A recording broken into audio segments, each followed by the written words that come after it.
The screen opens with flashing police sirens in the dead of night.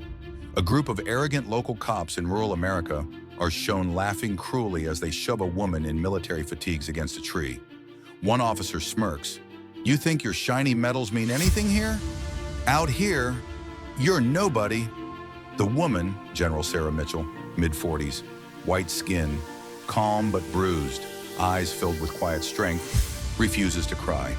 But her uniform is torn, her wrists tied with rope around the rough bark of the tree. Nearby, townsfolk whisper in shock, too afraid to intervene. A young boy watching with his mother whispers, "Mom, why are they hurting her? Isn't she a soldier?" The mother pulls him close, voice trembling. "Not just a soldier, that's General Mitchell." The camera zooms on Sarah's face, blood trickling from her lip. As her voice shakes but her eyes burn with dignity. "You'll regret this, because you have no idea who's coming." The cops mock her, one slapping her across the face. "Call your army then." "Oh wait, nobody's here to save you now."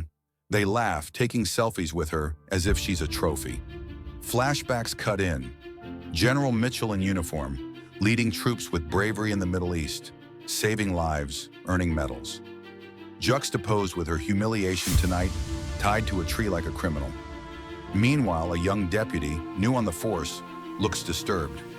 "Sir, this isn't right." She's a decorated general, but the sergeant growls, "Shut up!" She needs to be taught a lesson. Around here, we are the law. The cruelty escalates. They throw mud on her boots, one even pointing a gun at her chest just to scare her. Sarah whispers under her breath, "Hold your ground, Sarah. Just a little longer." Suddenly, the faint thunderous sound of helicopter blades echoes in the distance. The cops chuckle at first, probably some news chopper. Let them film. We'll show the world who's boss. But then, headlights flood the forest road.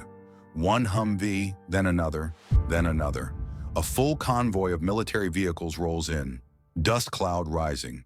The helicopters hover overhead, floodlights blasting down, rattling the trees. Dozens of armed soldiers in full U.S. Army combat gear pour out, their boots pounding the ground in unison.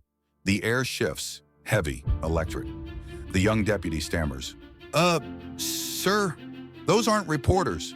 The sergeant's smirk melts into pure terror. General Mitchell lifts her chin, eyes locking on the soldiers. With a faint, almost triumphant smile, she whispers, "I told you, they were coming."